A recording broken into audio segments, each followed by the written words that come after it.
football at its absolute best. Yeah, they had us the first half, I'm not going to lie. Oh, could be Wayne. I think I got my swagger back. Oh. I love it, baby.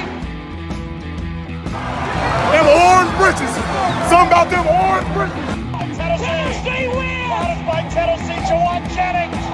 Jennings makes the catch. Ball hit high in the air into right field. Going back is Sayre, and Tennessee can say hello win column. A grand slam in the bottom of the ninth. You can't draw it up any better. We just won a basketball game, and we're very happy right now. McGrath for the win. He got it. If you don't like college football and you watch this one, I'm not sure what your problem is.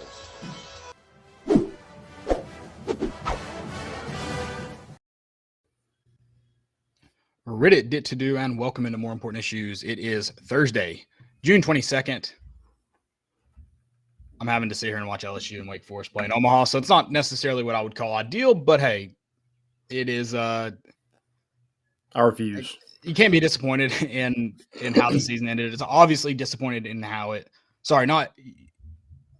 You can't not be disappointed in how the season ended, but I mean there is there's positives to take away from it for sure. And I mean if you're truly a fan, then you definitely had fun this year. Yes. I know a lot of that came on the kind of the back end of the year, and it was a roller coaster for sure. But again, if you're a fan, your team made it to Omaha. They were one of the last 5 teams left in college baseball. Get a win in Omaha, and I'm not trying to act like that means Tennessee's on top or anything like that. Like that's not what I mean. It's just you did get a win in Omaha. Like that's a fact. Obviously, you want to be the last one standing, but doesn't happen every year. But I do feel good about what Tony Vitello is building towards. That maybe that day will come. And like I said, as a fan, it was a lot of fun. I mean, a ton of fun. Yeah, so much fun, so much pizzazz, and I think what made it so much fun is you got to see this team like grow so much throughout the season, and that seems such like an old thing to say, but you know that it was a lot different than the past years. You had that nucleus there with Gilbert and Evan Russell and Luke Lipsius and guys like that. See, like you didn't have to replace everybody. This was a totally different team. And for them to replace everybody like that and find their way in Omaha says a lot. I mean, Tony Vitello was the one who said right before the season, when the preseason rankings had Tennessee at number 2, he was like, I think we're a little overranked because of last year, because of the success. And, you know, that team had to replace – that 2021 team had to replace a lot – or 2022 team had to replace a lot as well. But they found everything. I think Tennessee was out of the top 25 when preseason rankings come around. So it tells you a lot of what preseason rankings have to say. LSU they got just about on spot, but other than that, the Tennessee one was. I mean, I guess it was closer than we thought, but in terms of what happened in the middle of the season, definitely not correct.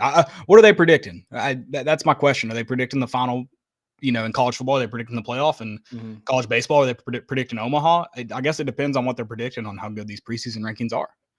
Yeah, when you have like one of the top pitchers in the country and one of the top players probably ever in college baseball, Dylan Cruz, I guess it's hard to get that one wrong. But fair point. Yeah, you got to see this team grow, and you know, like you said, kind of the back end of the season is where things really got exciting for them. They found their way, and you know, we kind of pick at Coach Barnes for, you know, the team not playing well at the end of the season. Well, baseball was a different story this year. Tennessee found a way to win some ball games, maybe some games that, you know, a lot of people were counting them out of, including the ESPN app, that percentage there. So they found a way, found themselves in Omaha, and did something that this program hasn't done in 22 years, and that's win a game in Omaha. So one of the last 5 or 6 teams, however you look at it, standing. And we're alive when it happened. I think it's 5. Yeah. Okay, it's 5. So I think you take that again. I think you're playing with house money, and everything that you did in Omaha, I think that was just icing on the cake to put on this season that you had. Yeah, and I mean, I think if you talk to the individual players, I mean, we talked to Dollander and Christian Moore at the beginning of this year, and obviously they talked about that goal getting back to Omaha. Well, like we didn't necessarily, we didn't ask them or have them say it, but that also meant their goal was to win it all. I mean, that's everyone's goal, right? And You play to win the game. Exactly. Yes, 100%. But I mean, so I know like there's guys in that locker room that are disappointed. I don't blame them. Like you want to win it all. The fact of the matter, only one team gets to win its last game of the season. Like, well, unless you just don't make the postseason, then I guess you could. Which I don't know what's more fun, not making the postseason, winning your game, or making it losing. I'm not sure, but yeah, I think that's it's definitely like there's a lot of disappointment surrounding Tuesday night, but there's also like as a fan, so much fun. Danny White, get on the facilities. Like they should be done right now. They should have, the baseball team should have come home. I know we're, is it the, oh my gosh, the movie where they build the stadium overnight. Like that should have happened. What's the Benchwarmers? You get Luke Lipps. Oh, okay. I was about to say Field of Dreams. Yeah, they do Field of Dreams. They do mock it in that, but I think Benchwarmers is a more quotable movie. Maybe, I guess you get, if you build it, they will come, which is one of the more popular baseball quotes of all time, probably. Yeah. So maybe not. But yeah, my mind immediately went to Benchwarmers. Shout out Luke Lipsius. Beef stew. I mean, there's Danny a lot White should have done. Danny White should have done that. Like that should have happened. This team deserves it. And I mean, I think there's a lot more, especially with NIL, more factors than just facilities and recruiting. But that's a big factor when you're going against schools like LSU, Ole Miss, Mississippi State, Florida, South Carolina. They have all these great facilities, and so got to get on that now. Like it should have been done. So now. Yeah, I agree. It needs to be done, and if you want to keep players, you want to get all these players that LSU is getting. It's facilities. That's where you're behind right now. It's not program status. It's not, you're not getting to Omaha. I mean, Tennessee's done it the last 3 years. It's here, and you need to get it done before it passes you up. So I'm not sure why I understand there's red tape and stuff to go along with it, but screw the red tape. Well, yeah, that's the thing. This baseball team's find a way. Danny White, you got to find a way, brother. Yeah, I think this is a great, if it is red tape holding it up, this is a great ask for forgiveness, not permission moment, and just do it. In fact, I mean, Tony Vitello just let me know. I'll bring a shovel over tomorrow and we'll break ground and get it going. Actually, I think we should probably just do that. Let's just get out on Todd Hilton Drive tomorrow and just start digging. Should we just should we build a statue of Tony Vitello so he feels like he can never leave? Or is that a bad omen? Might be. I think it's a little too early for statue talk. Maybe we do. I saw a video. I'm sure a lot of places do this, but the Orioles start doing like home run distances. We just start doing that. Maybe that'll build into a statue. Right out there on Todd Hilton. And maybe we work towards a statue. We gotta win. We gotta win a few more games in Omaha, my friend. Love you, Tony. But look, if you were playing this weekend, and maybe I was. Listen, Tony Vitello did say it for you guys. I think we made a great video after the Vols did make it to Omaha. The next one was going to be the Vols winning in Omaha, and I was going to be butt naked in the next video. So they did save y'all from that. You're welcome. Yeah, that would have been legendary. I wanted to do something after we beat Stanford, but we had to play the next day. Yeah, it's just too much. That's the next game. Omaha is too much of a next game mentality. We talked with Connor Pavoloni. It's a business trip. Yeah. So we weren't going to interrupt. We weren't going to interrupt. Forgot about it. Yeah, we weren't going to interrupt that for sure. But yeah, he did save y'all from that. If the renderings are true, and then I don't know if you saw the renderings of the dorm going in behind it. It looks like it's going to be a fantastic facility, and I think there's some uniqueness and coolness to Lindsey Nelson right now, but it needs to be bigger. They need to finish left field line, and the porches need to be better. And then obviously club seating can improve, and get the money flowing in there. I mean, that's what the club seats are about. Get the money flowing. Yeah. Don't make my seats any more expensive, please. But yeah. Yeah. Build the club seats above the stands so Landon can stay behind home plate. Yeah. Need my nachos, need hot dogs, different stuff like that. I think it would be a criminal offense if they tried to take away your MVP seating and tried to price you out of that, I think we could take Danny White to criminal court if that happened. Yeah, let's do that. Let's put it out there now. If we want to tweet that, if Danny White prices me out of my MVP seats, Jail, prison, jail. I'm going straight to Chad Zerker. All right, we're gonna get into the show. I know we've kind of already hit on some topics, but we are gonna jump into the meat of the show. Before we do that, I want to tell you guys about our good friends over at Underdog. Underdog is Knoxville's best sports collectible store with a wide selection of UT cards, autographs, and memorabilia. Whether you're looking for a Peyton Manning autographed helmet or the most recent Topps baseball card release, you'll find it at Underdog. The shop is owned by UT graduates and proudly supports UT sports by hosting NIL events throughout the year. Stop by the University Commons Shopping Center next to Publix and Domino's to check them out. They're open 6 days a week with live YouTube shows 3 nights per week. Remember to always bet on the Underdog. Underdog is moving, and I found the address and I have it. So they are moving. It's going to be into June. 1st of July, so be looking for a grand opening type deal. They're going to get bigger, better, and add some stuff to the store. Maybe if you are into sports collectibles, but maybe into more like comics and things like that, adding that to the store. They're going to be at the 640 Plaza at 4452 Western Avenue in Knoxville, Tennessee. So bigger and better. They're staying the same, just growing. So we love it. We love to see it from Underdog. Excited to do some more events. 2 weeks ago, I guess now on Saturday, or last week, I guess on Saturday, got out there with Amari Thomas, Dick's House of Sports for a Kids Straight A. Ton of fun.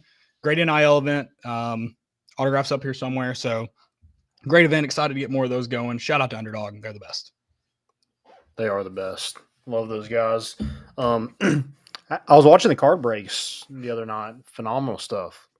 It's just electric. What's that? I'm sorry. The card breaks. Oh yeah. Oh, speaking of that, we're getting one going. I'm probably not gonna be able to do it as good as them, but we're gonna do it. Yeah. We said we are gonna do it for my birthday, and that was in April. That was a while ago. It's been a crazy couple months for me. Yeah. I'm finally, as you can tell behind me, my section behind me is growing as I'm getting slowly unpacked. So I'm almost fully unpacked. Almost. Let's stand and go, man. Stand and go. What are we standing over for? Sorry. You're back, baby. Oh, I'm back. Yeah, I'm back in Knoxville. Yeah. I'm back in Knoxville. And I'm excited to get a space to record. I had one, but couldn't really make my own, renting all that stuff, which I guess I technically am right now. But a space to record in. So I got to get a lot of my cool stuff out. So I'm excited. Yeah. In the name of our good friend Lizzo, it's about damn time. Yeah, 100%. It is good to be back. I'm excited to be back for football season. We're gonna try to do a lot of cool stuff. So keep an eye out for us around town. I'm excited for some Friday nights before football games. I think they're gonna be a lot of fun. Yeah, agreed. All right, so baseball again. Back to Omaha. Let's talk about the game, and then we'll get into the future and next year and stuff like that. So Omaha, again, tough way to lose, especially because that has been kind of an Achilles heel for Tennessee, going against a crafty lefty who is not everybody's best pitcher. And sometimes the bats just go cold, and that's what happened. And your bats can't go cold against a team that is that dangerous and, with their lineup. So yeah, you can't beat anybody hitting the way you did the other night. Like no matter how how your pitching performs. And I mean, that wasn't Drew Beam. I wouldn't call it Drew Beam's best game. Certainly wasn't his worst either. Like he played well enough for you to win. And especially we talked about that the first time Tennessee played LSU. Like that lineup is tough. I mean, lead off with Dylan Cruz, and then it just seems like all the way down to 9, it just about gets tougher. Joe Bears are 7-hole, right? Yep.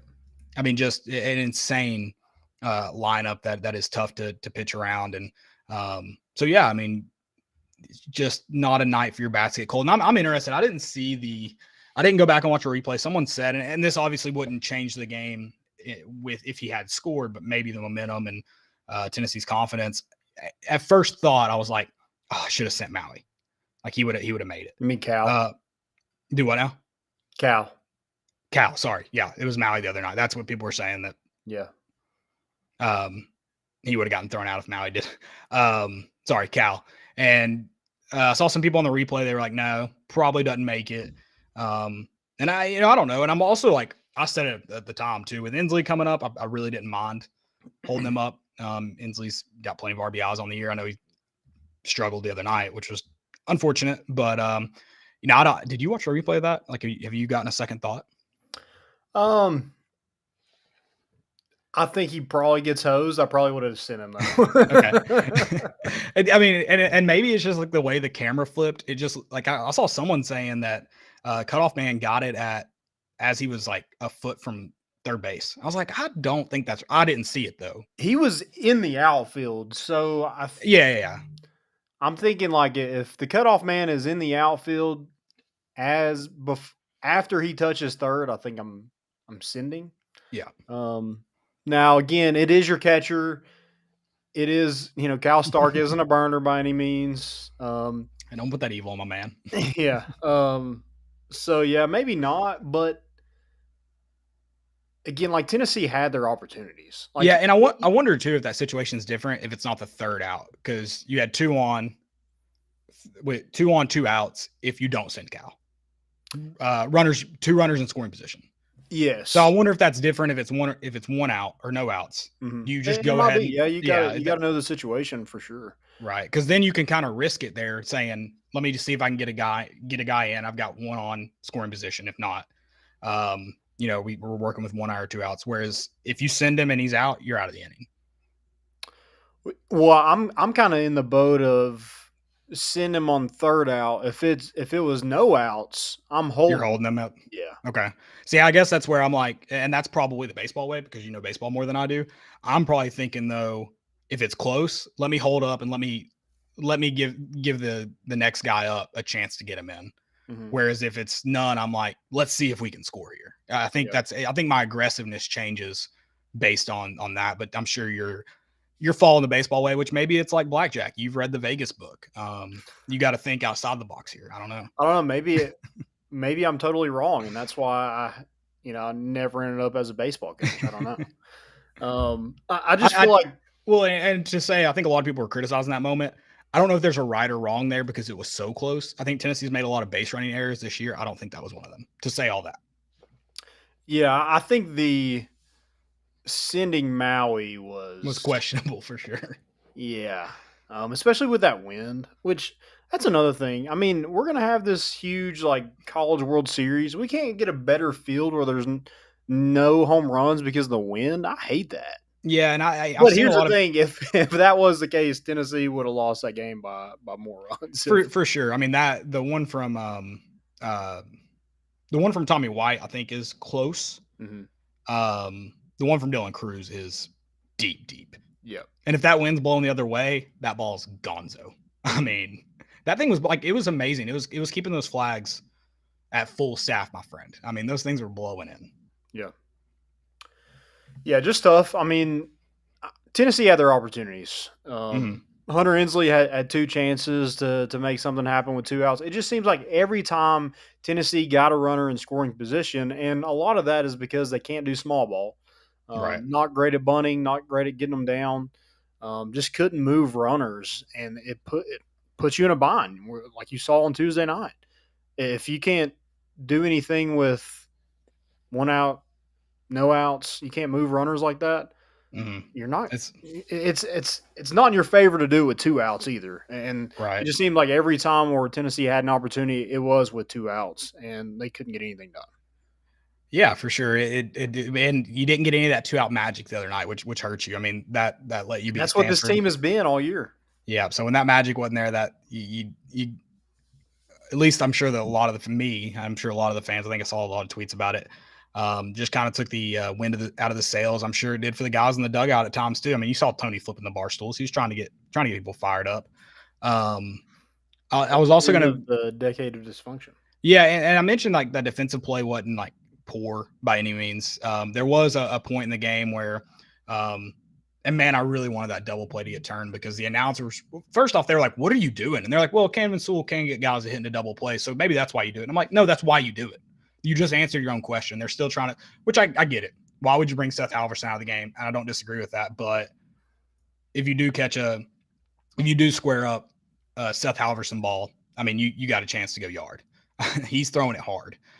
Camden Sewell a little bit tougher. You got to put a little juice behind it, but almost was perfectly executed by Tony Vitello in that move, and just a defensive. I mean, I don't know what else to call it, but a blunder. Just dropping the ball in that transition, trying to turn the double play, and I mean that changes probably a little bit of the momentum. Obviously, doesn't score you points, doesn't do anything like that, but maybe a little juice to the guys. Yeah, it just sucks because like we can sit here and say like it was this mistake or that mistake, or Zane Denton had that error, but he couldn't score any runs. So No, it's like, that definitely is obviously the sending the crux. thing, Like, that's it. Yeah. like cool. If he scores, it's tied up. The next inning, we have a error, and it leads to another run. So they're back ahead. So yeah. What did you think about the Zane Denton throw? Like, what did you? I saw. Do what? I'd see if I could let it go foul. It looked like it was going that way. Now, if it does, are you making the throw? Okay, so are you making the throw though? Was my question. I would not have fielded, and I think Cal in the replay is yelling, "Let it go foul! Let it go foul!" Yeah. I just the throw, especially when you look and you know Christian Moore's there. It's not your first baseman, and it's going to be a tough throw no matter what. I think I'm just holding on to that ball once I pick it up, and I'm not trying to criticize. Hindsight's 20/20 for sure, right? But it was a tough play.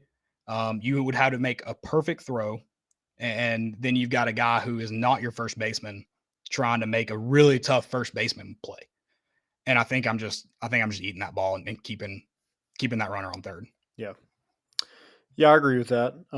But I'm letting it go foul because it looks like it's going there. You're a step ahead of me. See, this is why. You. I mean, if nothing else, you're in the same position you were in. You try to see if it can go all the way to the line. Now, if he tries to run a second, you can grab the ball and throw him out a second. But you try to let that ball go as far as it can before you try to pick it up. Yeah, it was a great bunt too. Guy laid it down really well. And that's been the thing defensively. There's been some errors where I'm just like, man, that's exhausting. But man, the little squibbers that people hit like right back at us, like right past the pitcher. I mean, we can't get anybody out doing that.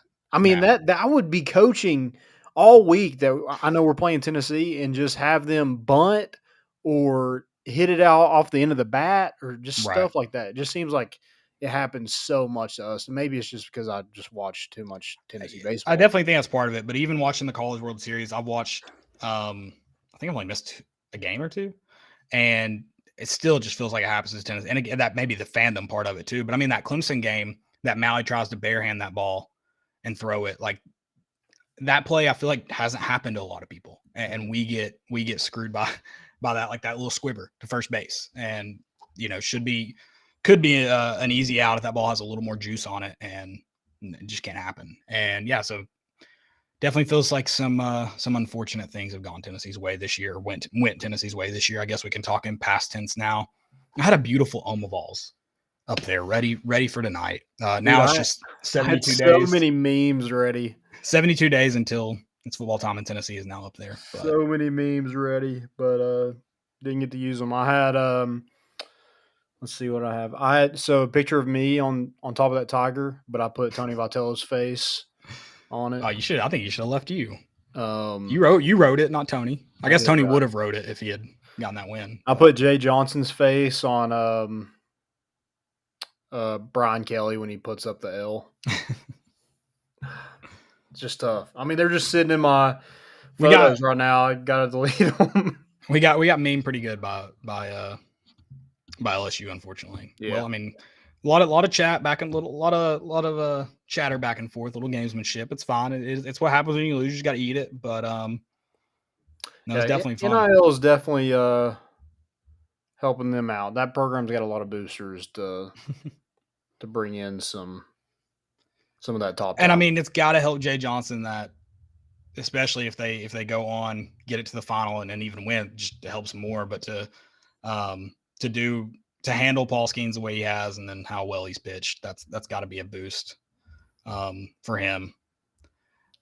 Trey Morgan just I mean, that was he just pulled a Tennessee. He had a line drive to third base. Probably would have scored 2. And that's another thing. line out. Tennessee just had some unfortunate plays like that. Well, I mean, the Tuesday night you hit it to Riley Cooper. I mean, for the final out. I mean, just right back at him, and it's one of those where the pitcher just isn't sure how it ends up in his glove, and it's the final out of the day. Yeah. Yeah, unfortunate. Did you see PFT's tweet about Riley Cooper, by the way? Because it was chef's kiss. He's like, he's a great reliever, guaranteed 3 Ks. I mean, just he's a genius. It makes me so mad how smart he is. But I don't know if smart's the right word, but you know what I mean. Clever for sure. But yeah, it just sucks because Drew Beam. I mean, he pitched. I thought he was phenomenal. I mean, there was 6 that. hits. I mean, that too. Which that was like felt like old Drew Beam. I remember last year thinking like, guys can't touch, and Dollander too. Guys can't touch him. And so you feel like you got retro. I mean, yeah, I guess when I said he didn't play his best, I got to consider who he's going up against. Yeah, I mean, I think he has 1 earned run. I'm feeling good going into the 6th inning, down 1-0. Yeah, I think it was sure. 2-0 at that point because the error. Yeah. But you know, if I'm looking at this box score with just Drew Beam's stat line, I think Tennessee wins that game. 9 strikeouts, 2 walks, 1 earned run, 2 runs, 6 hits. No, I mean, I said it at the beginning of the show. Like Drew Beam played well enough for you to win. Period. Yep. End of story. And the last two starters didn't play well. No. So I mean that's just unfortunate. Kind of how it turned out. That was a game that you just really wanted to win, just because you didn't want to see LSU win. No, for sure. I hate that I'm kind of rooting for Wake Forest because at this point, I'm rooting for Wake Forest. Never mind. Wake Forest the rest of the way? Yeah, for sure. I think you have to. Gotcha. It's also, can we talk about how dumb the layout of Omaha is? And I was going to say this if Tennessee was playing tonight, or if it was, or last night or tonight, or if it was any LSU, but they've got to turn around and play a series this weekend. That's ridiculous. It should be the same setup as regionals and supers. When does that start? I believe it starts Friday. I believe it starts tomorrow. It's Friday, Saturday, Sunday if necessary. Or it's Saturday, Sunday, Monday if necessary. Is it? Yeah. I thought they give him a little bit of time. I mean, I could be look it up. I don't know. Dylan, look it up. Somebody look it up, because I'm sorry, I turned the internet off of my computer because I mean we know how my internet is, and I've got the game streaming over here. So I thought take all precautions necessary to make sure this runs smoothly. I'm pretty sure it's just they turn around and play. They play this weekend for sure. Okay, it's Saturday through Monday, so they get 1 day. Yeah, wow. So, I mean, Paul Skeens wasn't going to pitch until Monday if they play. And then the kid for Wake Forest, the 12-year-old, wasn't going to pitch till Monday if they get to play it. Dang. Yeah. Which also sucks for Tennessee, because Tennessee wouldn't be in exactly that situation. Obviously, you wouldn't get Drew Beam unless it was necessary. Or, well, now it would have reset. Sorry. You wouldn't get Dollander or Lindsey if necessary, but like, who cares? Yeah, that would have been. I mean, again, it would like Tennessee was set up nicely pitching wise to do that. I mean, you're built to do that. Now LSU is not built to do that. So if they win, it's going to be based off their lineup and getting some ungodly performances like they did the other night. Which hats off to that dude. I mean, to come in and hadn't had a start all year. Hats off to him. I mean, that's a moment right there to step into that and play like you did. Why is LSU getting all these big ass freaking pitchers? They're enjoying that Cajun food for sure. I mean, good Lord. That gumbo is good in Baton Rouge. I know that. God, they never stop. That boudin. That boudin is whatever we had. The one we had at the tailgate was. We should have gotten that guy's name so we could shout him out every time we talk about it, because it was delicious. We probably wouldn't have been able to pronounce how he said it. He was legit Cajun. I mean, yeah, for sure. He was no. He was like Cajun enough. Like he was just Cajun enough where I could understand him, but also had an accent that made it kind of Yeah, funny. there's a few words in there. I'm like, I don't know what he said. I know what he said. I just probably don't know what they mean. Yeah, At least how he meant them. mm-hmm. Dude, I want to do LSU. I want to go to. I still want to do Death Valley at night. I think we go to obviously at least one Tennessee away game a year, maybe sometimes two. I think we need to plan just like an SEC trip whenever an LSU night game comes up and go.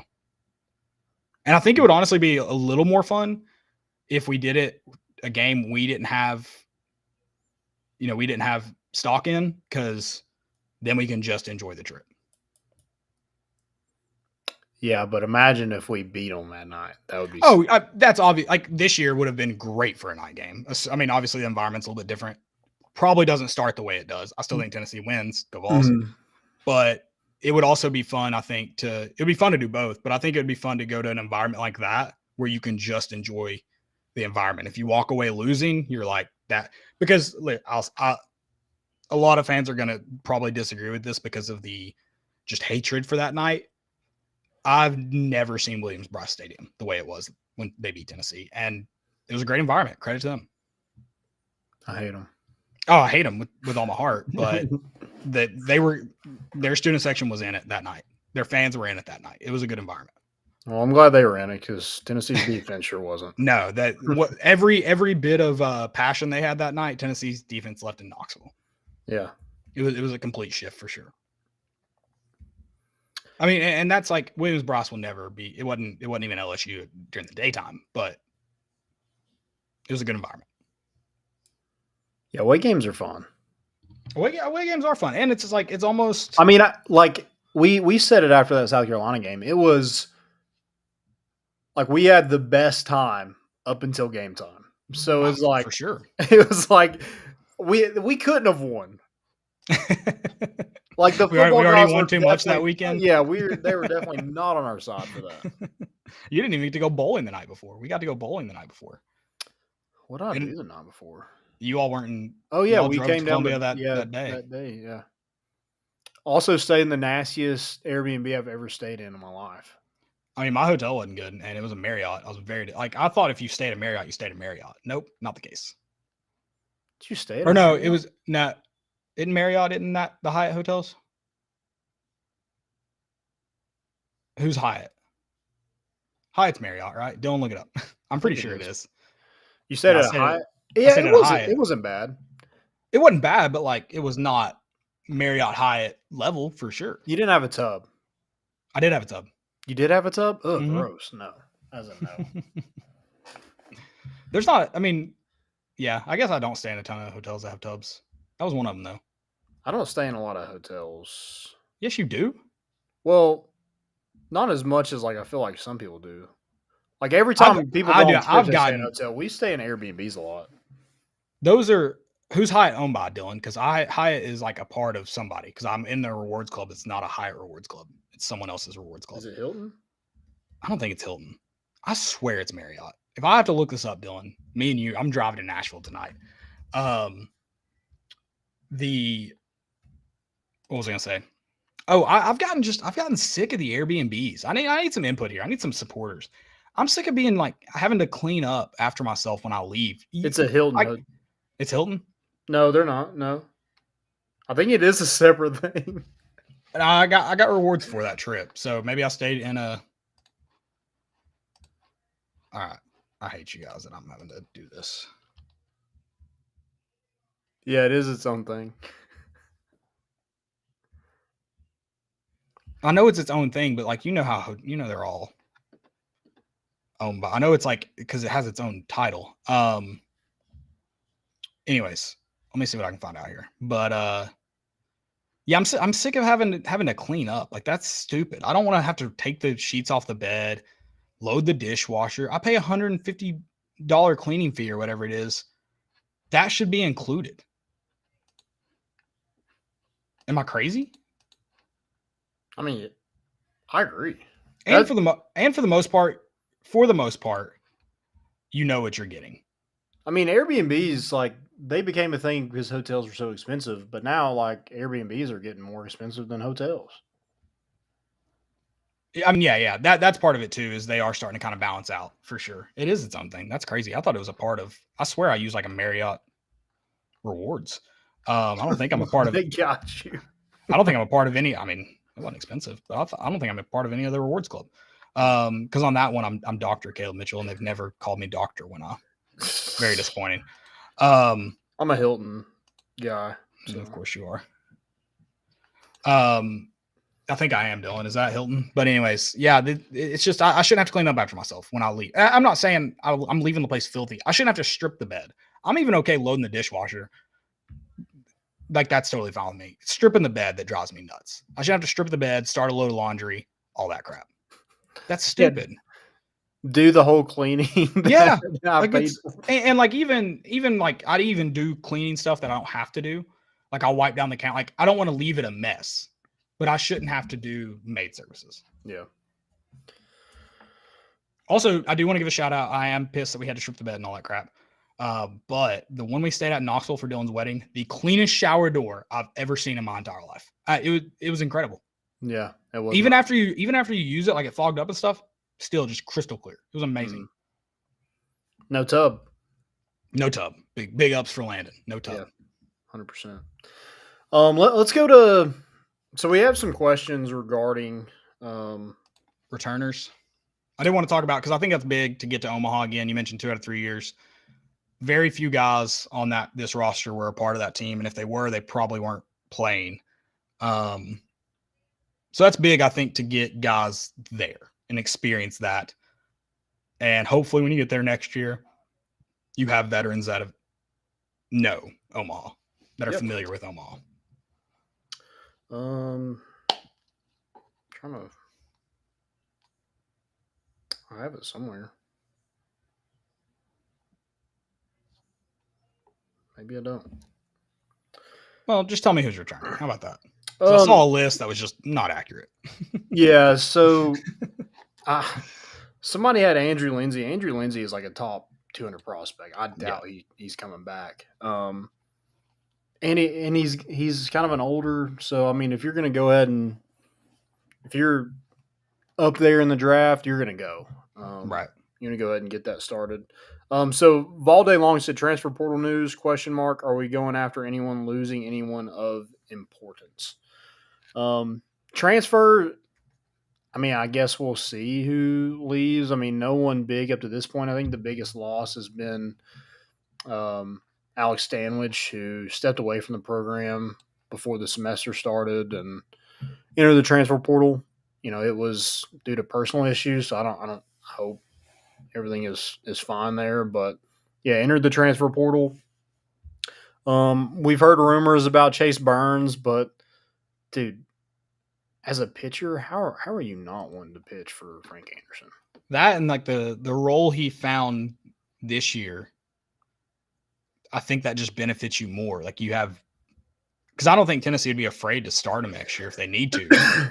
Yeah, he's obviously a great starter, but the way things were going this year, they decided to go with another arm, and then they also are willing to try you out of the bullpen, and it looks like you might be even more of a freak coming out to close games. I think it would be wild to me if he transferred. The way things worked out. I mean, every pitcher wants to start, right? And sure, do that. But I'll tell you one thing: MLB teams are watching Chase Burns this year. What are they thinking?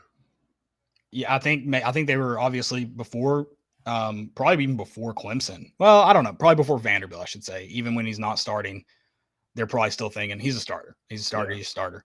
I mean, Vanderbilt, you're like, oh, maybe so. Clemson, okay. Southern Miss, you're like, this dude's a starter or a closer. I think that's not to be said. Like he gets into an organization and they're just going to go with what. I think that's the benefit he has right now is he can be used in a lot of different ways. Mm-hmm. If he can't be a starter, they're not gonna just forget about him. I mean, if he doesn't have that mentality, whatever it works out. I mean, you see the talent he has. There's no denying that. Mm-hmm. But I think he has a ton of different options now, and it would just be crazy to me I don't know. I feel like Tennessee Frank Anderson, Tony Vitello gave you those chances to find out maybe where you're best. And that's not to say he's best as a closer, because I think it's still up in the air because I'm not forgetting what he did last year. Yeah, and But some of you have it options. probably comes down to NIL as well. I mean, that's part of why kids transfer now. I think it helps Oh, that yeah, he's a yeah. Tennessee kid, but maybe that comes. I mean, it's got to be a topic of conversation. If I'm Chase Burns, I'm asking. Yeah, I definitely probably shop it, but also like we know with NIL, even if you're promised it, doesn't mean it's gonna happen. I mean, Oh, look right, at yeah. Florida football. Florida football. We're not even talking about Florida baseball, who's playing for a national championship this weekend. Yeah. Yeah, it's good to see them make that run, the same one Tennessee made in 2021, and we're like the number one recruiting class, or 2020, I guess, is when that happened. Mm-hmm. That summer, and then everybody just dipped when we sucked during the season. I mean, I feel like that's going to be Florida. I mean, they don't have a freaking quarterback, so what are they going to do? No, They're going to hold on to all these recruits from Georgia and Florida with Florida State and Miami. No, they do get the benefit though of being in the state of Florida. Like the guys that they quote unquote miss on are still Florida guys, right? And they'll never be they'll never be in a position that Tennessee was in 2020, 2021. They should never be bad. But 2019. This year, I think they could be pretty bad. Yeah, I think relative to Florida for sure. Yeah. Yeah. And then I think also with their schedule, 2024 is going to be, if they don't figure things out in this offseason, they're going to get shelled in 2024. Yep. Also got some more questions regarding baseball. So, the transfer portal, you got some guys that you're looking at. I think Kanan Peebles, the NC State catcher. You got some pitchers in there. I think the Wichita State pitcher is another name to look out for. I forget his name. Sneed, his last name, I think. Anyway, a guy that can hit 100. So then we had a question from Ethan at Ethan, the Vols guy, said, how much do you think the season changes if we get the Austin Peay catcher and UConn shortstop pitcher to campus? I forget, Reggie something was the UConn guy. I mean, if you get him and you get Jack Alexander, I think it is a lot different because I don't think you're playing around with your lineup as much, number one. Pitchers are probably a little bit more comfortable.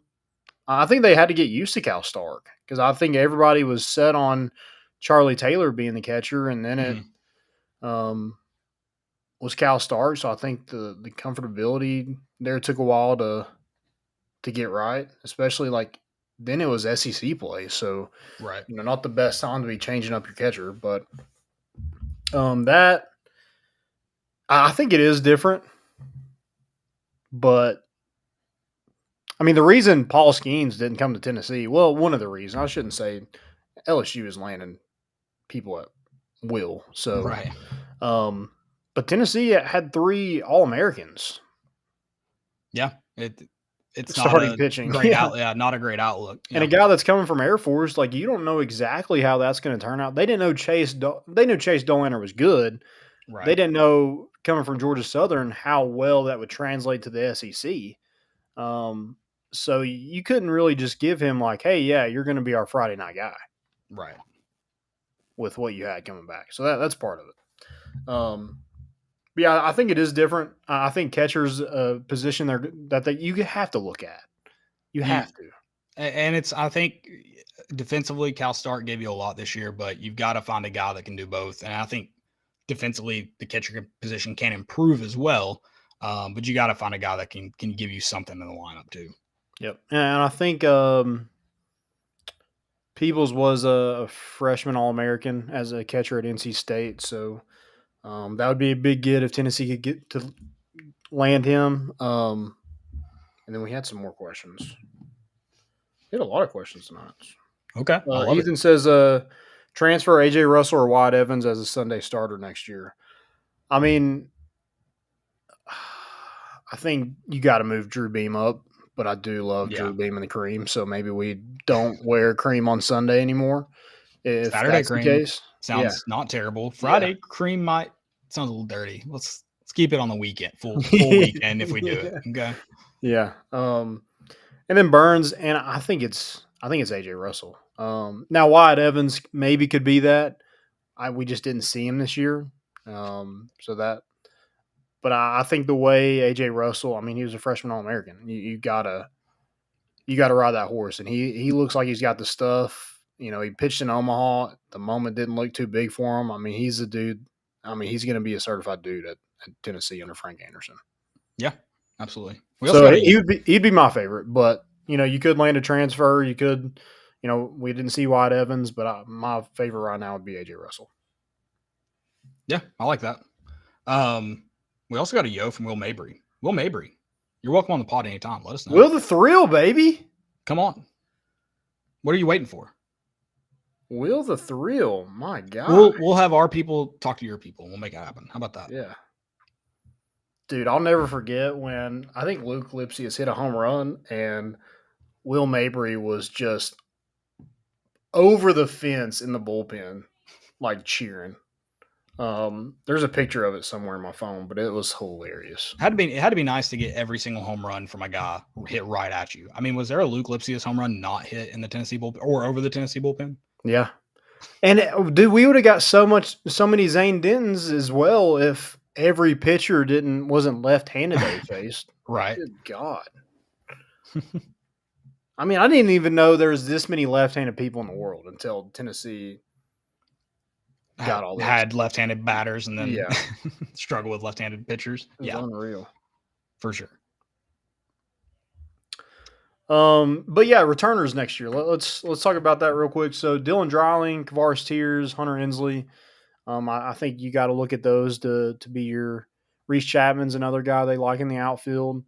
Got some playing time this year. Christian Scott will be gone. Speaking of Tears, I don't know how the wind was blowing in that moment because I think it had calmed down from the beginning of the game.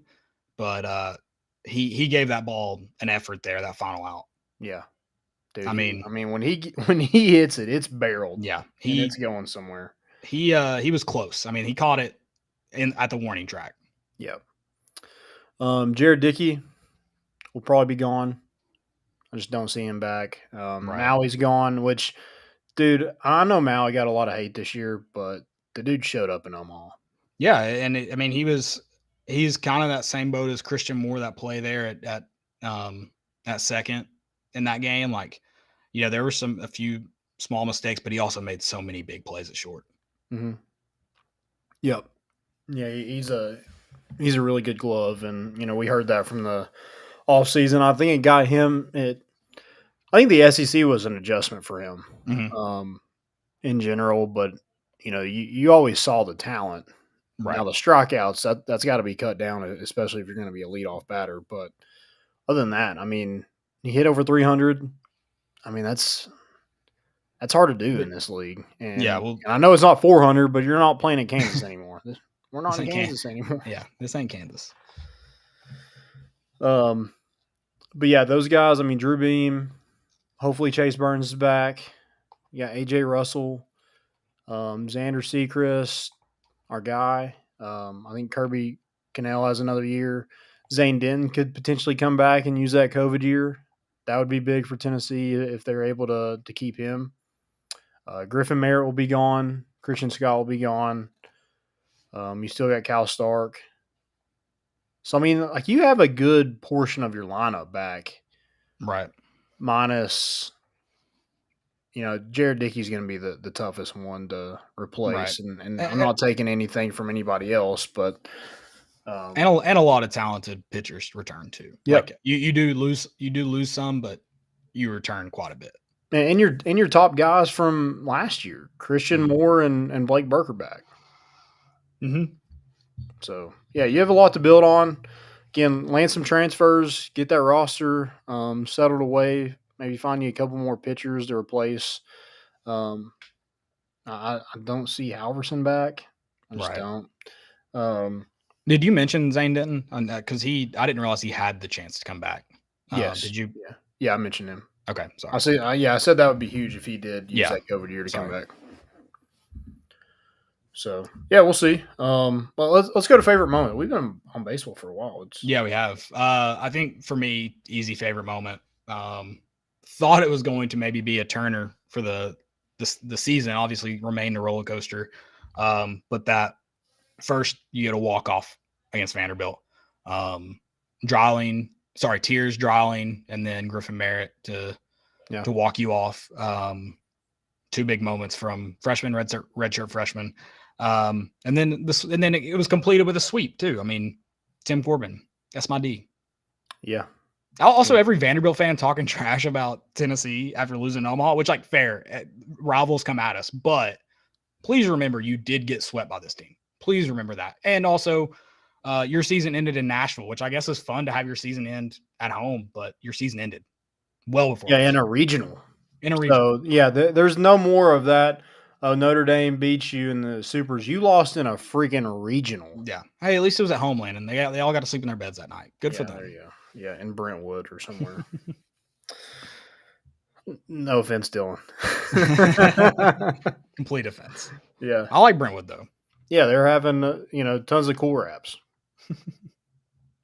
But yeah, beating Southern Miss, sending another coach into retirement, I think is awesome. That was a great moment. The Zane Denton home run against Clemson is always going to be one that, man, the only way it's better is if it's at home. Yeah. And it wins the game. And yeah, that's the only way it's better. That was a moment, like, talk about faith was starting to slide. Like, I was ready for that game over. It's done. Yeah. Chase Burns hitting 102. The Chase Burns 102 to psychopath moment coming off the mound to had to be cooled off from blacking out. That's probably my favorite individual moment. Like, that was so much fun to watch. I mean, I get it if you are not a Tennessee fan, how much you hate that moment, and that gives me more pleasure. Because if that LSU had done that, we talked about it when we were playing LSU the other night. The stuff Paul Skeens was doing coming off the mound, if he was in Tennessee, Orange, I would have loved every bit of it. But it pissed me off watching, especially playing them. So the fact that other fans hated it so much made me love it more. But dude's also pumping 102 and then storms off the mound. I mean, I would not, like, credit to the teammates that went up and chest bumped him and got pumped with him. I would have seen him come into the dugout and I would have ran away. Like, that dude's ready to murder someone and he's coming into our dugout. Get out of the way. Just let him rampage. He was like a completely different person than he was. Like, any other time, like, you see him, like, walking around, he's, like, smiling. Like, it just seems very soft-spoken and stuff like that. And then that's where, as a closer, he comes up. When he comes onto the field as a closer, reliever, especially when he knows he's finishing this game, dude, the look on his face is just, don't step in the batter's box because you'll die. Yeah, it was when Southern Miss's best player was up and that first batter Chase Burns, and he just is pumping it by him, and just it was nothing like. It wasn't like he made him look. I mean, he did make him look stupid, but it wasn't like breaking balls. It was just like, hey, I'm pumping it by you, and you're not touching it. Yeah. And I love that in the ninth, Cal Stark has to come down and calm him down because those 102s are getting away from him a little bit. It's like, this dude's juiced. Yeah. Yeah. When he did that against, man, I forget who that player was. It was the kid whose sister had the OnlyFans. Shortstop. Yeah. Is he transferring? God, I'll take him. But it was a complete Spartan kick into that well of nothing. Yeah. Yeah. When he did into retirement. I mean, yeah, it was over at that point. Oh, what a play. Holy crap. Wake Forest almost scored on a bunt. Wow. And that's why Trey Morgan's one of the best players in college baseball. Did he squeeze? Dude, I mean, I don't know how he even got to that ball. I don't know how he got it to the catcher. I don't know how the catcher made the tag. That was an incredible play. That pisses me off so much. Okay, the ball was hit a little bit harder than I thought. Can we say Trey Morgan, he was a middle infielder that played first base. Oh, if the dude like dove into his slide right at the catcher's glove. If he hits if he just goes into a slide, he's probably safe. Oh, that's bad. Dang. You know what I mean? Like, he dove and he was like at catcher's glove level. And yeah, so the catcher didn't really have to the catcher made a good play, but not as good as I thought. Yeah, Trey Morgan definitely has beefed himself up. He looked like a middle infielder. he's filled out a little bit. I don't know if he's Yeah. just eating more Cajun food or what, but The Jay Johnson workout program is getting it, man. well, Jay Johnson needs to do a little bit of his own. I mean, that man needs some smaller pants. Number one, I mean, I don't know if you just want to see if he was a Frank Gore contestant when you tweeted that, or what you were going for.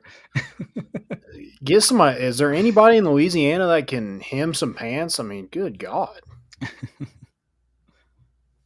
I didn't realize how short he was. I mean, he might be shorter than Sully at Florida. I didn't realize how short he was. Yeah, it's going to be. Not.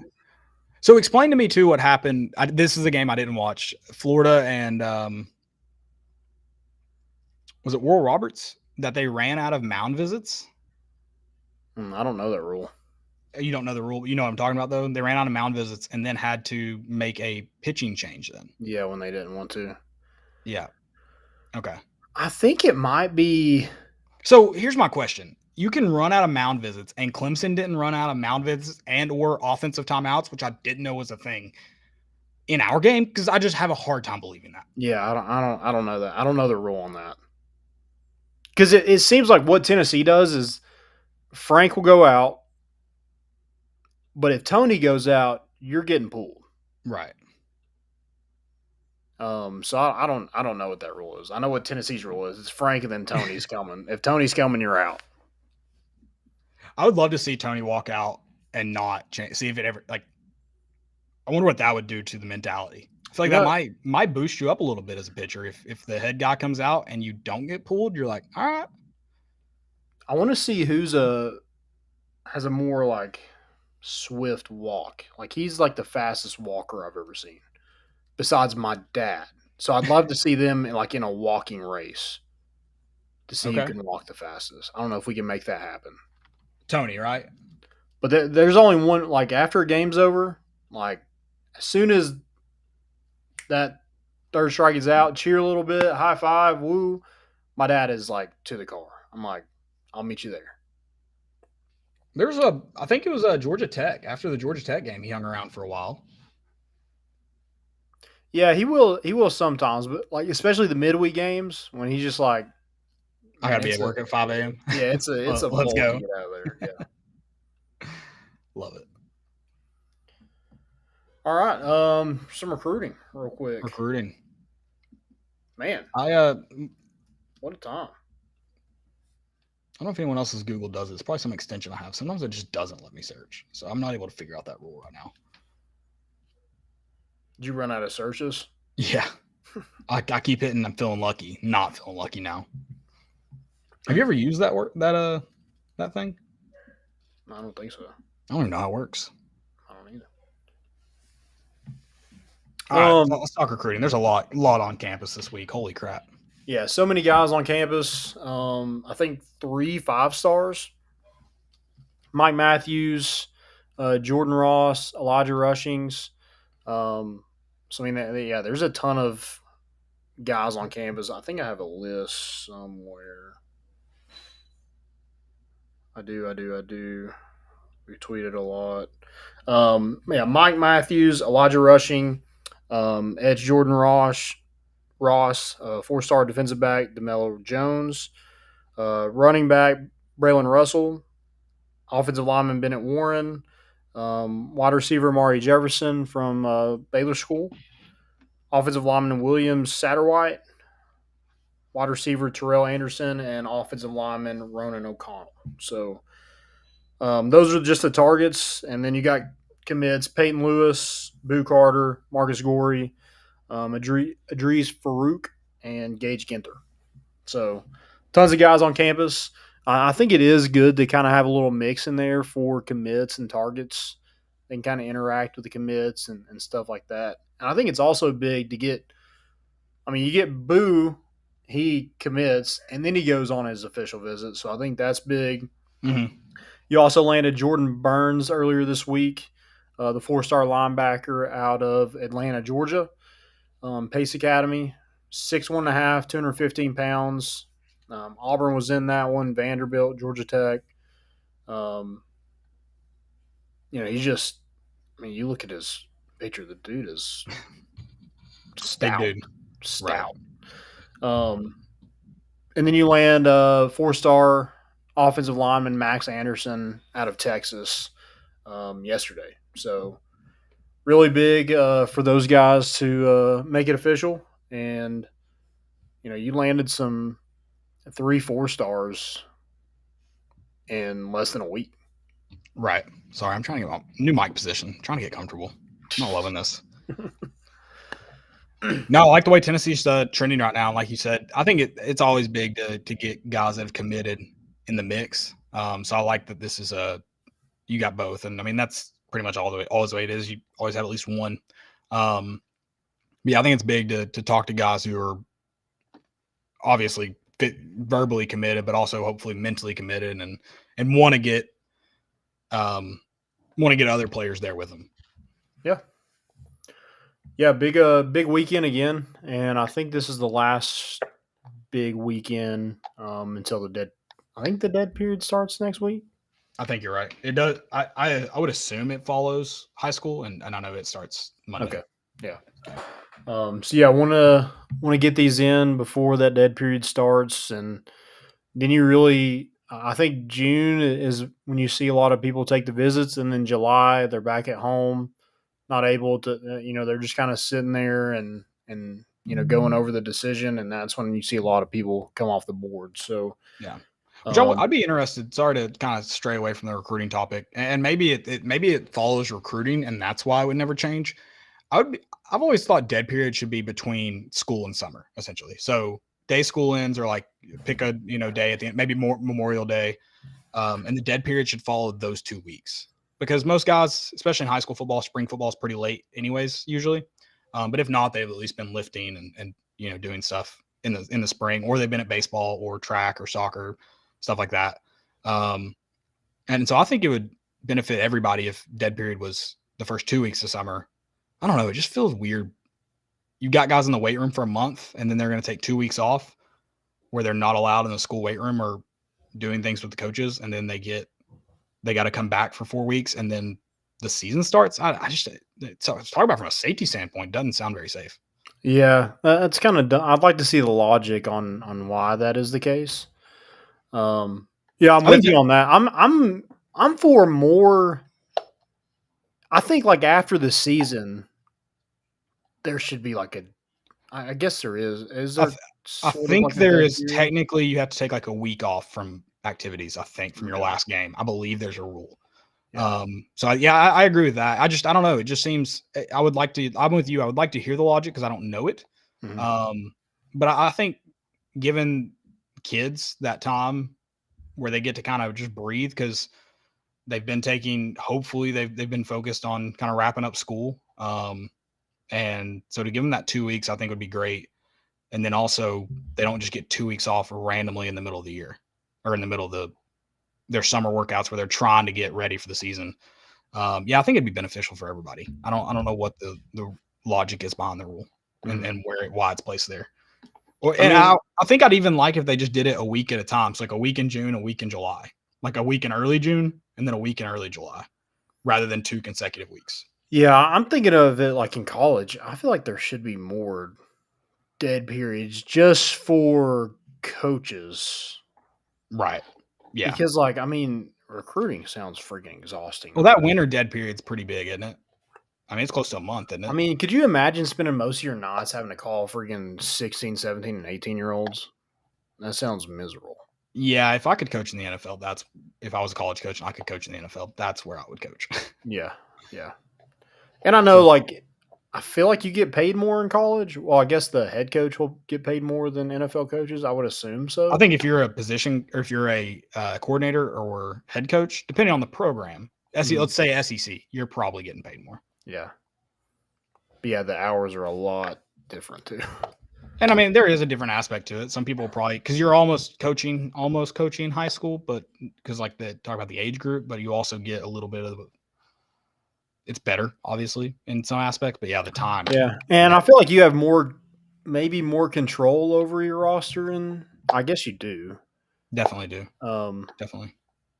You don't have to, I guess now you kind of have to worry about the money aspect a little bit, but not like the NFL where you're worrying about contracts and salary cap and stuff like that. And I mean, and you talk about recruiting. NIL, there is no salary cap. Now you're recruiting your current roster almost. Yeah. Mm-hmm.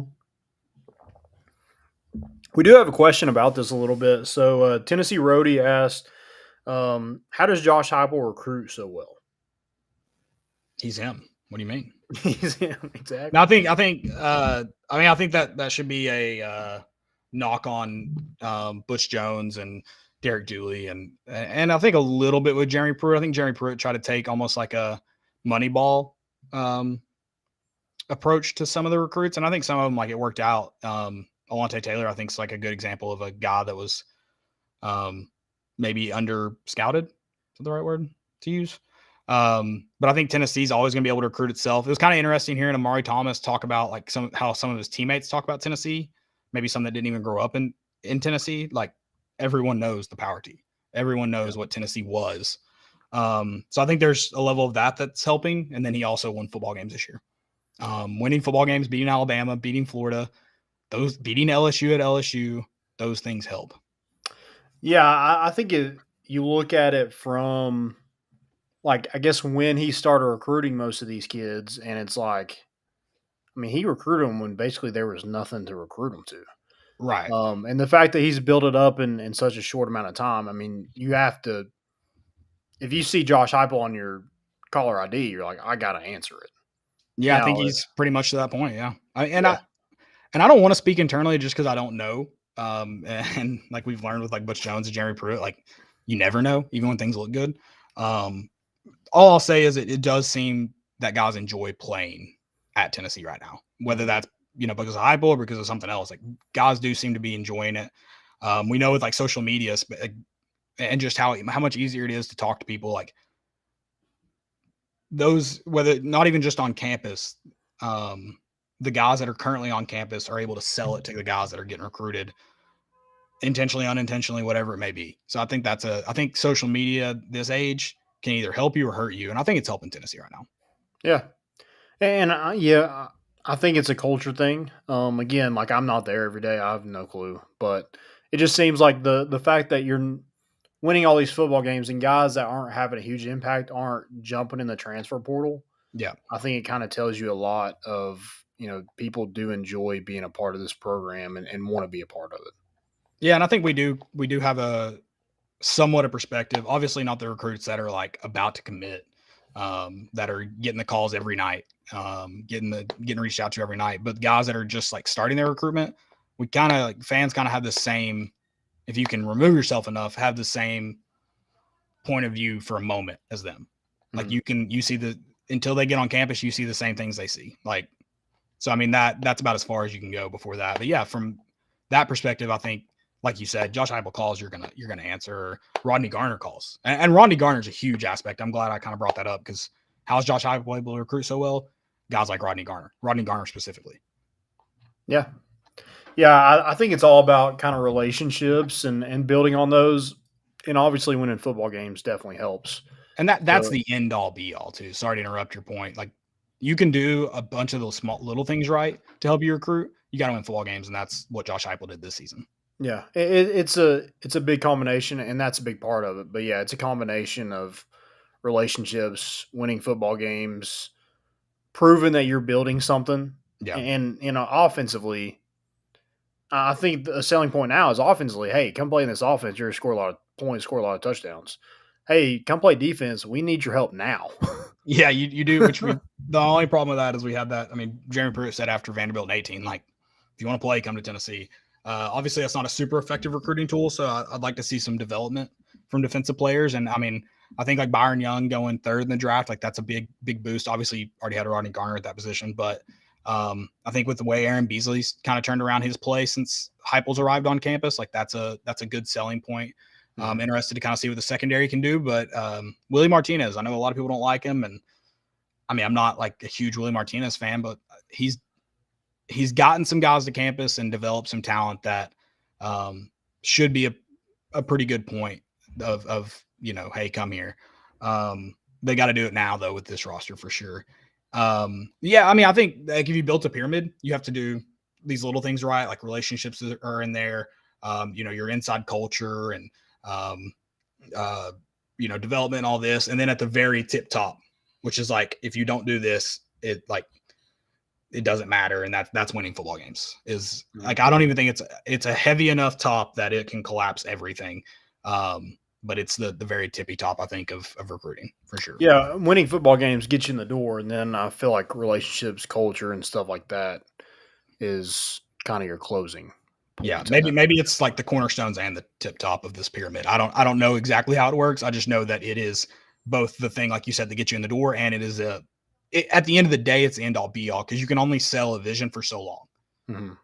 You have to start winning football games for it to matter. Mm-hmm. Yep. Yeah, I think all those Tennessee fans, they're big on social media too, so that definitely helps, having a really good fan base. Now, helps and hurts sometimes. Yes. Which I do want to go back to that when we will in our segments. But I also want to tell any player, number one, when you lose, stay off social media. That's just a good rule of thumb. But also to a level, I'm not talking about the guys there's people who take it too far. But if guys aren't tagging you and guys aren't seeking you out, I'm not saying they're right to tweet bad about you, but just know that means people are clinging on to every play you make. They're fans. They're going to spend them there's a level where you almost got to appreciate the hate. Mm-hmm. Now, I'm not saying they should get to tag you. They shouldn't get to seek you out, all that, but you also don't go and seek it out either, because the negatives out there for sure.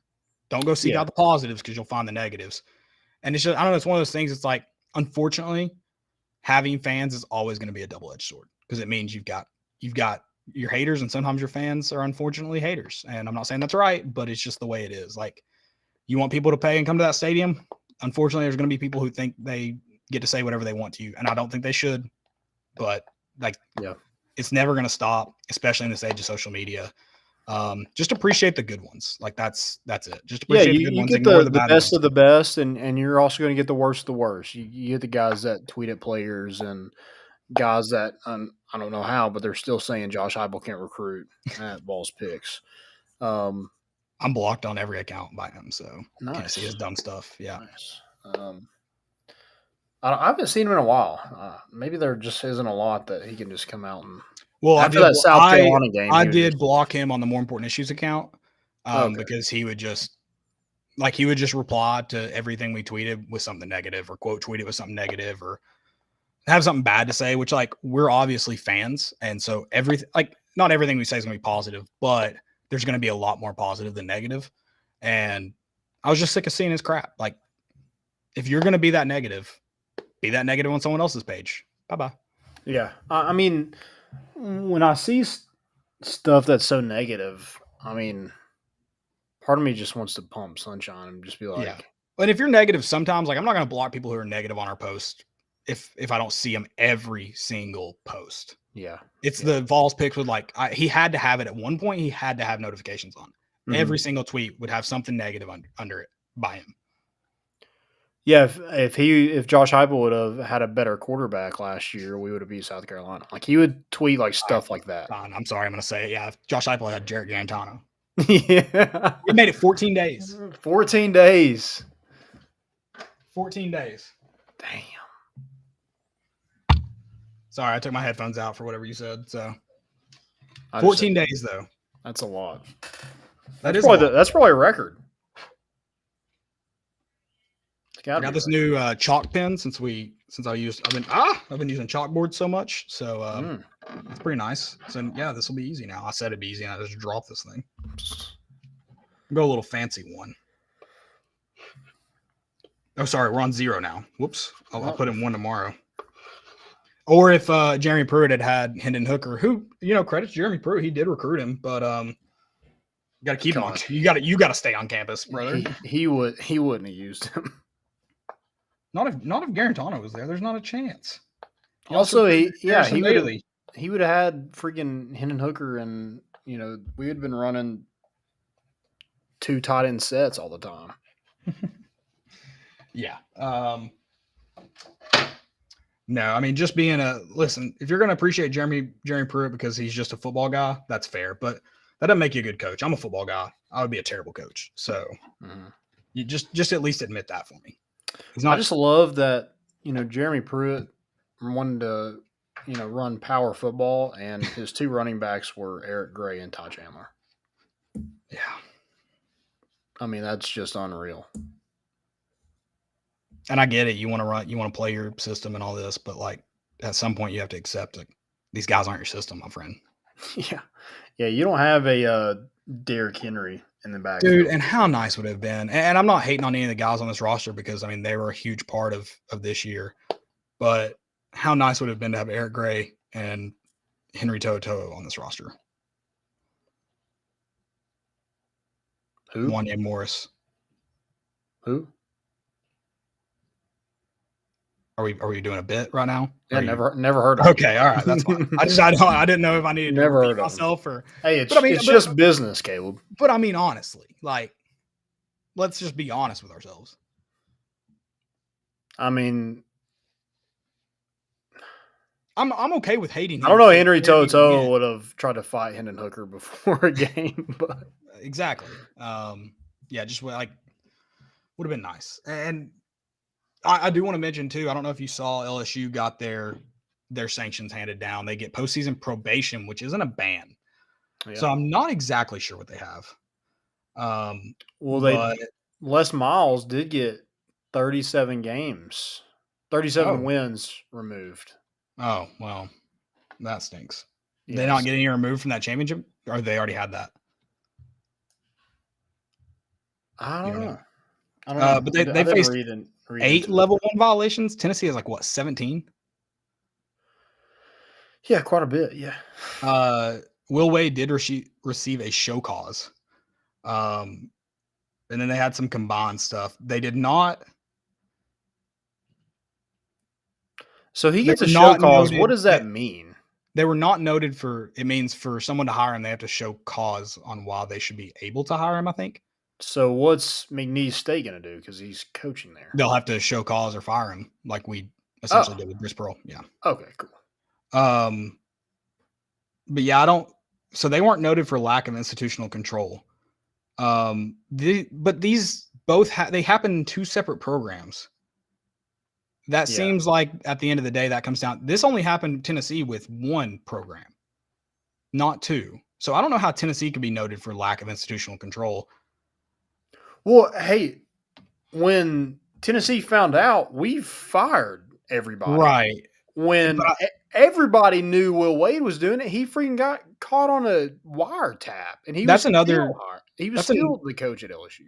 Yeah, that's another interesting thing is they had FBI involvement in theirs. They were, I don't know the details, so I hope this isn't. I'll just say they were funneling money, potentially committing wire fraud from a charitable organization to pay these players. Heck yeah. And so if Tennessee gets hit with more than that, I don't know, that'll be crazy, which they probably will. That'll be crazy to me. What does that even mean? That's what I don't know. It's not a postseason ban. So I mean, you're on one more thing, you get a postseason ban. I guess. God, what a slap on the wrist that is. That'd be fine with me if Tennessee got that. Yeah, I mean, it's kind of like the comps for selling or buying your house. I feel like it's like, hey, they got this, okay. I think the argument. Here's what kind of sucks. I kind of wonder if Tennessee had just paid Jeremy Pruitt, and it'd probably be worth the $12 million, if this is still a thing or if he just accepts the NCAA, or if this is what's holding it up exactly. All that happened a few months ago, and obviously it was a closed meeting, so it was all a source said all this. So I just don't remember exactly what happened. But yeah, I don't know. It's just, I just feel like LSU gets slapped on the wrist. Tennessee gets hit with the death penalty. That's how I feel right now. That's going to be awful. Yeah. Tennessee beats Alabama. Death to everyone. Worth it. Honestly. All right. I don't have anything else. Well, stupidity. You want to get to that real quick? Yeah. Let's hit some stupidities. I do have a good friend that I need to tell y'all about real quick. Before we get into that, go check out our good friends at Knoxville Tours. They have tours you don't want to miss. If you give them a call today at 865-688-6232 and mention more important issues, you will get an exclusive offer on their 5-day MLB tour. This tour happens August 4th through the 8th. You'll get 1 night in Cincinnati, 3 nights in Chicago. We get 3 different MLB baseball games. The Reds versus Nationals, the Cubs versus the Braves, and the Yankees versus the White Sox. You'll get exclusive MLB tours, city tours, and much more. So go call them today at 865-688-6232. Mention more important issues. Again, that's August 4th through the 8th on their motor coach tour. So go check them out. Please do it. And you get to go with Tracy Raby. Yeah, my dad's going. So, and my mom. There's also some more tours, though. Baseball isn't your thing, so don't worry. You got plenty. Yeah. Yeah, they do a great job. But yeah, go check them out and mention more important issues, please. Definitely. Okay, so I've got a stupidity, but I've got to lead it off with headline of the year, because there is the headline of this stupidity that kicks it off is phenomenal. It is spare relationship causes awkward split. SFA assistant bowling coach out after affair with athlete. That's a great headline by the actual author. Someone did drop a better headline that. Oh wait, sorry. Maybe that was the original. I thought I saw a better one. Maybe I didn't like it. That's the issue. I might be able to find it easily. Anyways, I'll get to the stupidity. So Stephen F. Austin's assistant bowling coach, because that's a thing. Steve Lemke resigned after an affair with a student athlete was revealed. Lemke was married to the head bowling coach. So yes, very awkward. They also have 2 national titles, by the way. But that's not the stupidity. I mean, yeah, maybe don't cheat on your wife with one of your players and her players. That's not smart. But the quotes, the guy that spoke to a journalist, that's the stupidity. He said, "I knew it was kind of a no-no, but there's not a rule saying it can't happen. There's not a law saying I'm going to jail for doing something like this. There's nothing in stone. I guess it's just an ethics code. Like, we frown upon it, but there's no rule. There's no law broken." Oh, don't worry. We're not done yet, folks. "I was a stay-at-home dad for 5 years with the kids while Amber got to go off and coach the team. And when she'd get back, I'd run the practices on top of taking care of the kids while she was back. When they'd travel again, I would sit back and take care of the kids. Then when I got hired on, she almost forced me to run practices. I was a volunteer the entire time before that, trying to help out Amber. Once I got hired on, one thing stemmed from another. I felt like I was doing too much for what I was being valued at." Those are real quotes, and there's a better one. Let me find it. Also, why are you talking? What are you doing, dude? Also, this guy just hates his marriage. Clearly. He also said how he was caught when his wife discovered text messages on his phone. He said, "It didn't have anything in detail. It was just about how amazing I am, basically in general perspective. Amber saw that and questioned me, and I got to the point where it just built up so much that I basically told her the truth after she dug through my phone." So you didn't tell her the truth. Your wife caught you. What are you doing? What? Just so many. What are you doing, dude? I love that he's like, it's not my fault. Like, it was her fault Yes. for being the head coach, and I was just an assistant. Right. He's like, "Listen, I did everything. I'm better at bowling. I should get rewarded by getting to screw my athletes. Like, what do you want me to do?" Mm-hmm. No, that's honestly an amazing story. Whatever journalist got him to talk that openly, standing O. I mean, that's just incredible work by that journalist. That dude's an idiot for a lot of reasons. Most notably, though, speaking to a journalist like that. Mm-hmm. That's where you're just like, can't do anything. I'm going to guess, since you were not an assistant, then a volunteer assistant, then an assistant, she makes more money than you. So, like, just from that perspective, you're an idiot. Yeah, this guy never had any kind of press conferences. Oh, come on, dude. That press room for SFA bowling is huge. They've got outlets from all over the country in there. They did win 2 national titles. Where are you at, Vanderbilt? They had one guy in there, and the guy that, he was doing like a student internship of some sort. It's the guy he spoke to. Yeah. He's like, "Can I use this?" The guy's like, "I guess." He's like, "Who are you again?" Yeah, that's unreal. I read that and I was like, I mean, why are you even married? Yeah. So I have one, and it's It was about the LSU loss. Okay. Comparing the loss to LSU to the loss to FAU in basketball and the loss to South Carolina in football is just like not even close. Yeah. Number one, it was compared to like I was like I said I disagree because Can I stop you right there? I think the FAU comparison is a lot closer because of where it was at. Elite Eight, Omaha, like very, very close to scale. And FAU had gotten there. And similar to like what your next point is going to be about Tennessee not doing well against lefties, like we kind of knew going into that matchup, Tennessee's going to get ran by against FAU. South Carolina, it's not comparable. It's not. That loss is way worse. right. I mean, we were there. We know how devastated we were after that game. And that South Carolina team just wasn't good. Right. And so, like, Tennessee was a big favorite in that game. They're a big favorite against FAU. So that's why I don't think they're even, like, comparable. And then I said I disagree because of that.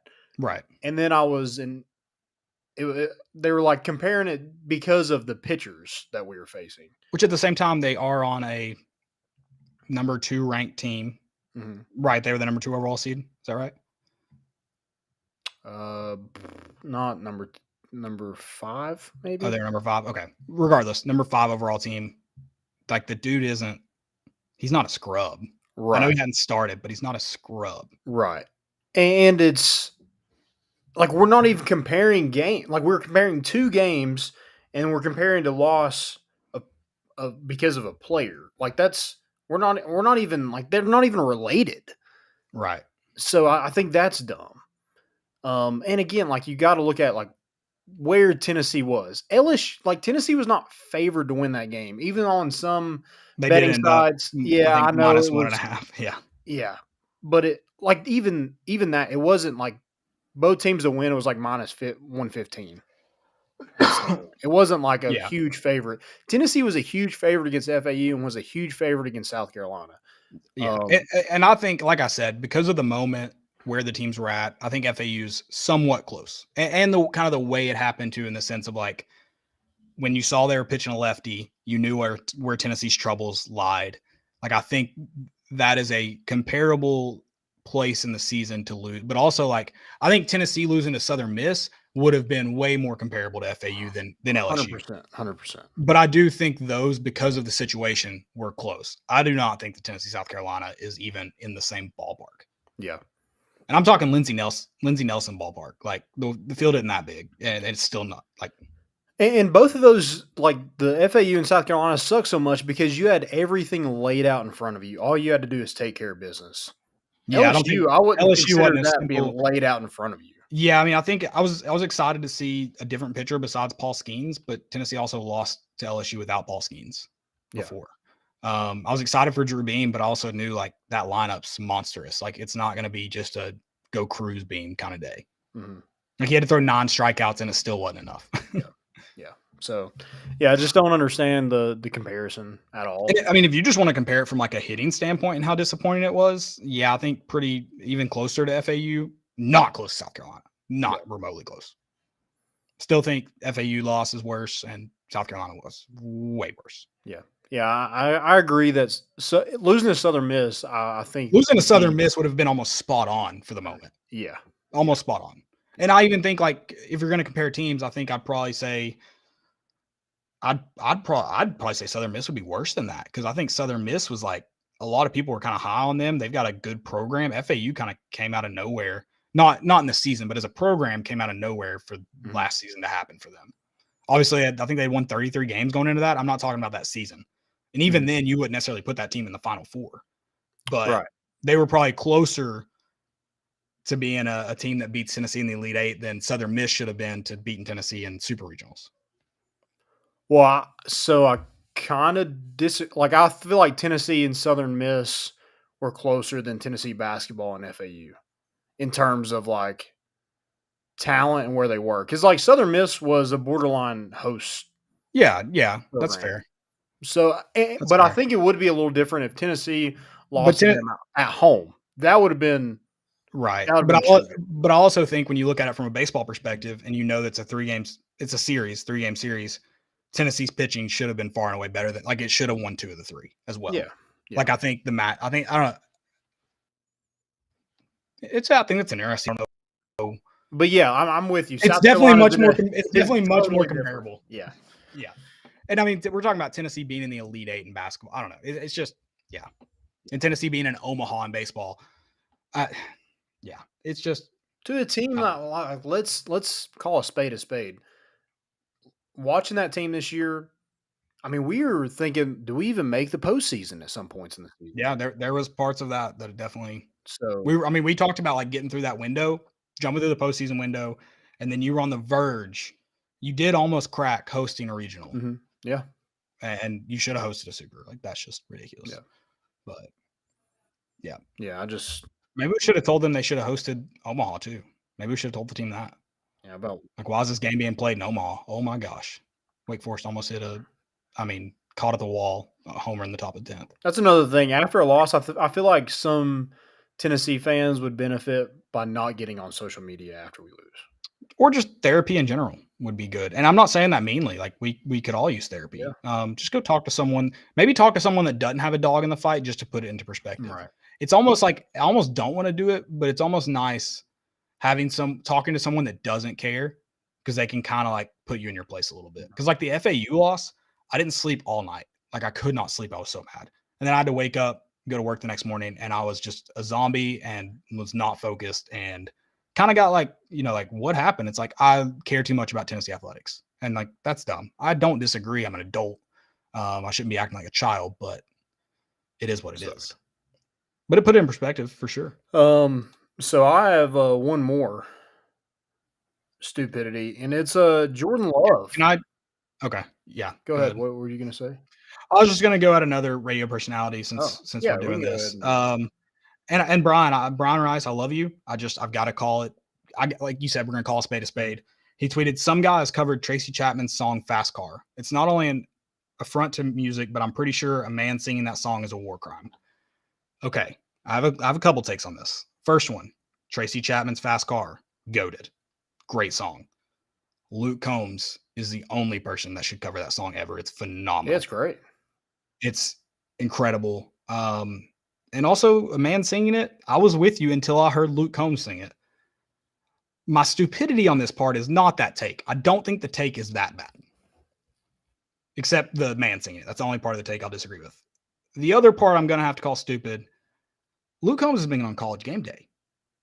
You should know who Luke Combs is just on that. And I'm not saying you should know his voice, but when you Googled him, you should be like, oh, I know that guy. He did one of the best College Game Days of all time. Mm-hmm. That's my only stupidity. You should know who Luke Combs is. He doesn't know who Luke Combs is? He said he didn't. He said I had to Google him. I think you say, hey, who's, what song is this, Siri? She shows you and you're like, oh, Luke Combs, he was on College Game Day. Oh, Siri heard me. And you should know. That's my only stupidity. There are two stupidities. The biggest name in country music. Yeah, to be fair, I'm not huge into country. There's a lot of country musicians I don't know.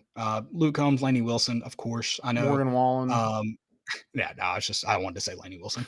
But I mean, there's some names I'm not familiar with. Yeah. I just recently got introduced to Jelly Roll, which is somehow a country musician. Dude, I love him. His story's pretty cool. I watched his interview on Bussin' with the Bulls. That's actually they should go to Chicago and that should be their name for that trip. But no, his story is pretty incredible. I don't know who that girl is, but she does not look down to earth and like cool, but I will not. That's why you don't judge people based on looks. That is why. Hear about their actions. See their actions. I guess are they married now or are they just together? I don't know. But whatever she is, cool on her. But yeah, Luke Combs is, again, you should just know him as a college football fan. App State. Yeah, like that. That's my only part of it. I have nothing against Brian as a person. I gotta call you out on that. He's never heard of Lonely Guys. That's another. He has a video with App State singing that song that went viral. Yeah. And they were all, which is kind of funny that they were singing. They wanted to sing it because it's about App State essentially sucking. Yeah. Like that was kind of our anthem for a while. Shout out balls. But yeah, like that video went viral. As a football fan, you should know who Luke Combs is, I think. I feel confident in that I take. feel like if you're on social media, you know who he is. Like, Probably so. But again, just College Game Day, that viral video, I just feel like you should, as a college football fan, you should. yeah, know. you're going to Nashville. Like, he's the biggest name in Nashville right now. All right, Jordan Love, Packers quarterback. That's weird to say. He had a quote: "Happy Father's Day to all the Bears fans out there." Basically, like calling the Bears fans his dad. Yeah, that's he should have had someone proof that for sure. I don't know how he made that mistake. Is it That the was same incredible. guy that interviewed the Stephen F. Austin assistant coach? Yeah. Yeah. God, morons. Yeah, got to be a little careful. You're no longer the backup quarterback anymore. You got to be a little bit more careful what you say. Yeah, that was bad. I feel like that should have gotten Bears fans probably too hyped because now they think they had hope.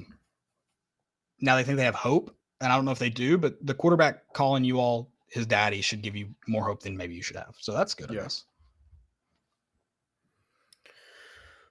Okay. Long show. Love it. Love it. It has been a long show. I didn't even We're in notice. the off season too. I'm going, maybe. Yeah. Long-winded. Yeah. Hey, my internet's not gone out yet. It's been great. See how longer we can make it. It's going to go out eventually. We should probably get off here. Thank you, guys.